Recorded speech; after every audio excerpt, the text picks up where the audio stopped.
And now, what I've now got myself is this.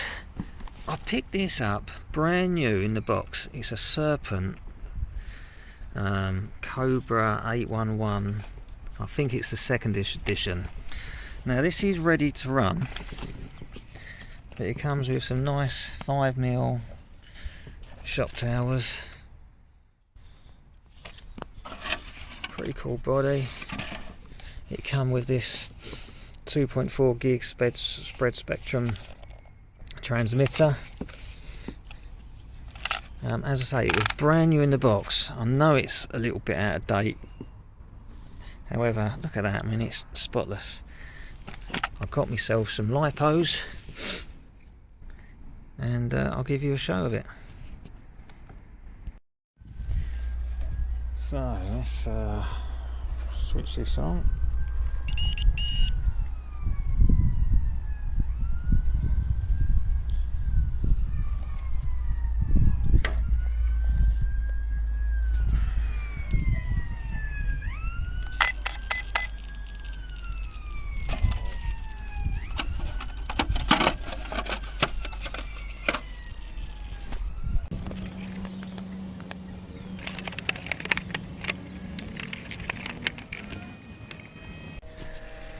I really do think this is a nice looking car.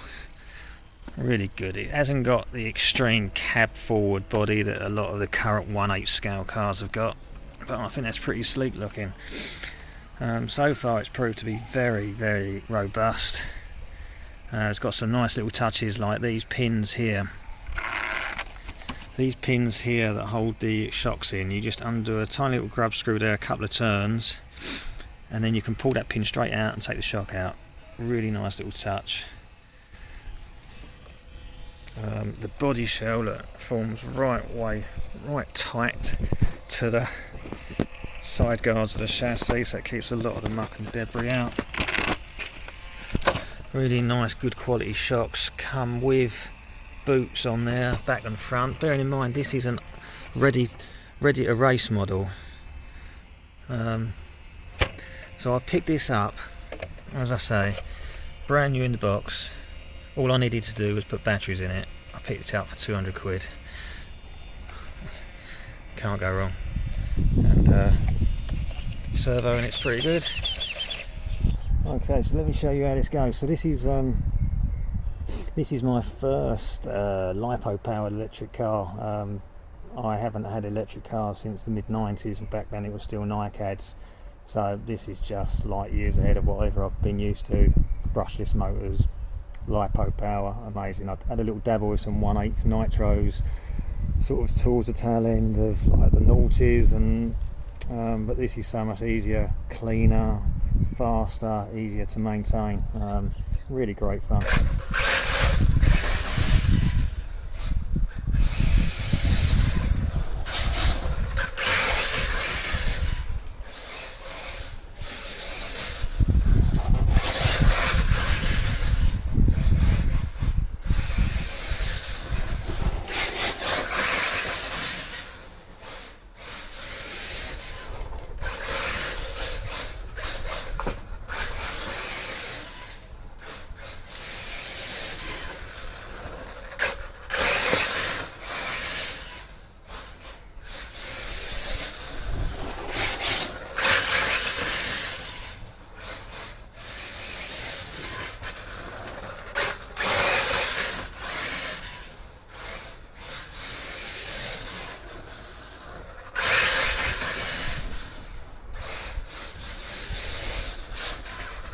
Then out of the box with an RTR car, this is amazing.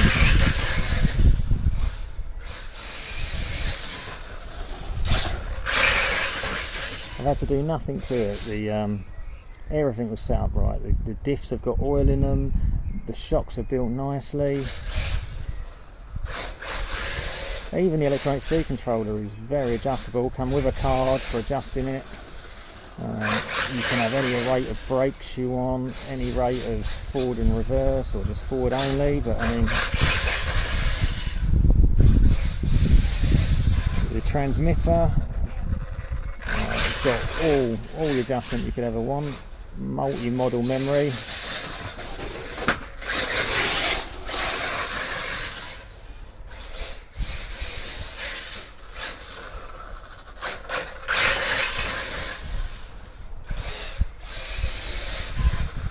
Okay, so the motor's just starting to warm up now, and those lipos are really singing. These lipos I got from China. They're Z batteries. They're 7.4 volts each, so twin pack, 6,000 milliamp, 100C rating, and they do seem pretty punchy. And so far, all the charging, the cells are nicely balanced too. Very low internal resistance.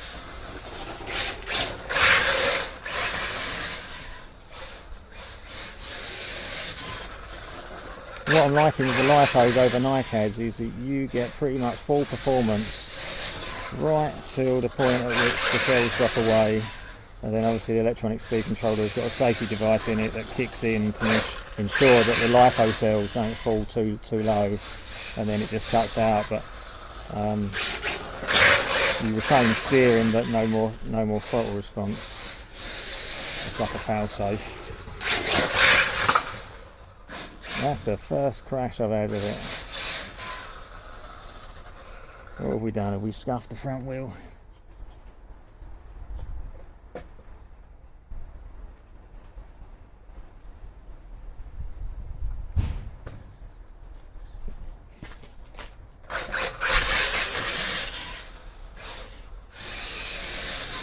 These things have so much power. You see the tyres balloon up when you give it full throttle.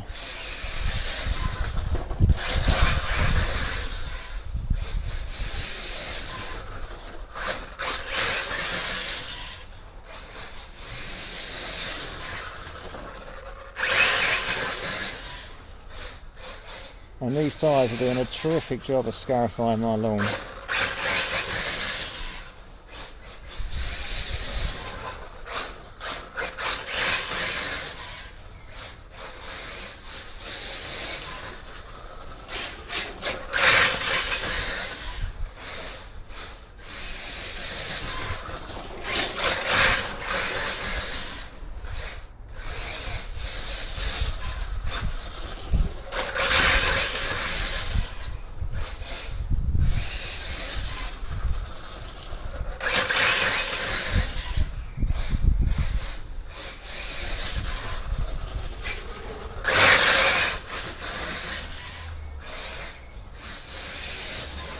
I'm led to believe this model is from about 2012, 2013, and it got replaced by an SRX8, something like that.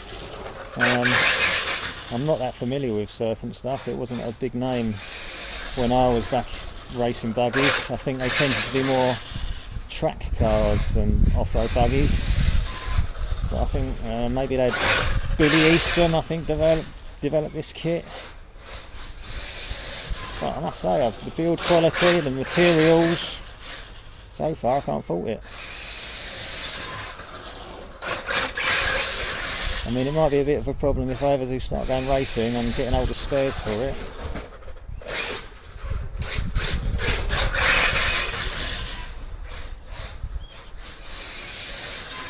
But I mean, there's no way I could have done this with my old nitro cars in the garden like this. The noise and the stink, just not possible.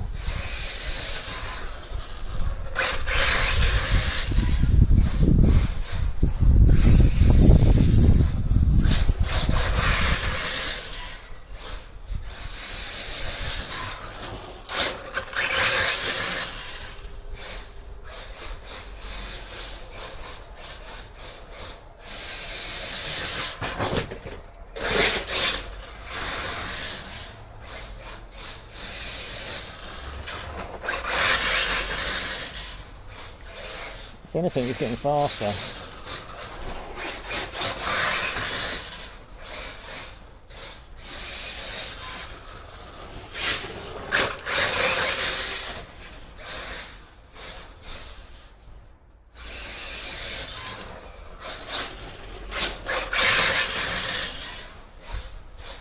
Well, I think that's about it, really. I mean, I can't show you a full half hour of the car running around, but let me just give you a close-up of the car. and it's got a really nice layout. I do like the layout. Where the batteries are placed. It's gone for a very narrow chassis layout. Let's get this off.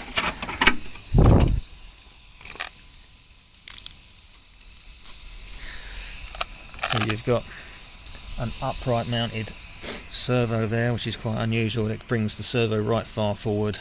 The motor, receivers in this sealed box. It comes with this electronic speed controller there, centre diff there, and then yeah, you have your packs either side of the centre line of the chassis at the back.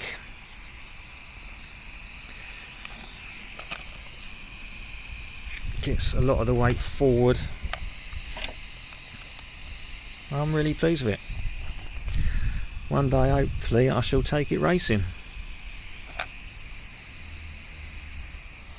So there we go, these are the cells I'm using. As I say, they're these Z cells, they're lithium polymer, hard case, bullet connectors, 6000 milliamps, 100 C rating, and so far I found them to be just over 6000 milliamps, and the punch I'm getting out of them, I can't question that that's not accurate.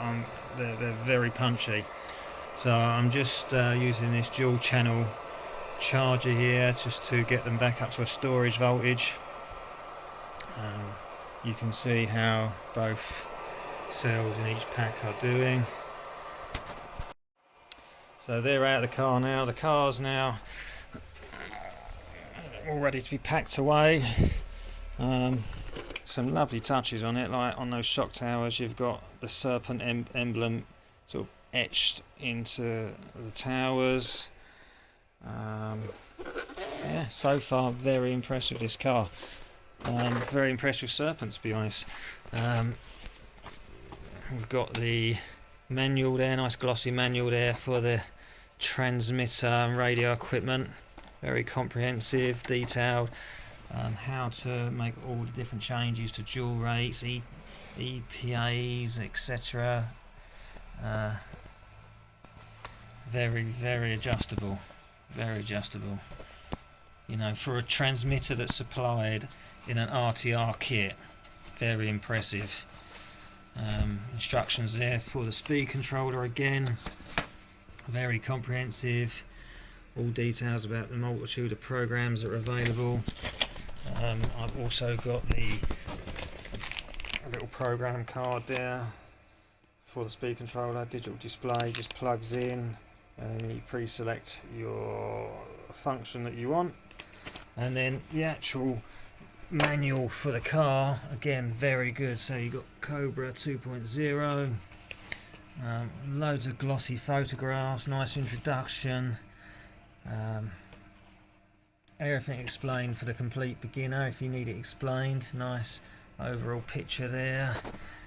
Basic tuning principles such as springs, shock angles, diffs, what sort of oil to use, front and rear roll bars, which are all on this kit as standard, wheelbase adjustment, gear ratio adjustment, ride height, toe in, toe out, camber, everything explained along with comprehensive accompanying pictures. You get a setup sheet there that you can photocopy and use again and again. Everything in red's I think showing you the basic factory settings. Maintenance page, comprehensive list of parts and optional extras for both the car itself and the radio equipment, and then some really nice coloured exploded diagrams of how everything goes together. The diffs, chassis, centre diff, rear assembly, shocks, drive shaft, etc. Front end there, good detailed colour pictures of the shock construction, all the steering linkages, radio tray assembly. Yeah, very good, very impressive. I've certainly seen a lot worse than that, a lot worse. Yeah, so far my experience of Serpent is very positive. I'm not quite sure what they're up to these days, whether they're still in the 1/8 market or what they're focusing on. I think they might have ventured into 1/10. But certainly for the price I managed to pick this up for, I've got no complaints at all.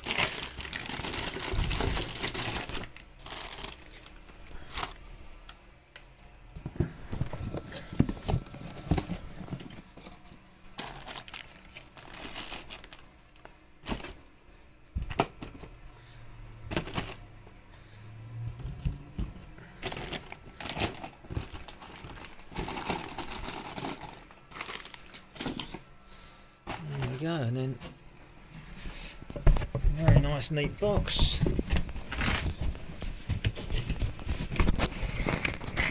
There you go, that's how it's shipped to me. Very impressive. I just look forward to the time when I can get it out on a racetrack. Anyway, for now, thank you very much, and I know this was a bit of a different video for me, but please subscribe, and I'll see you again in a new video.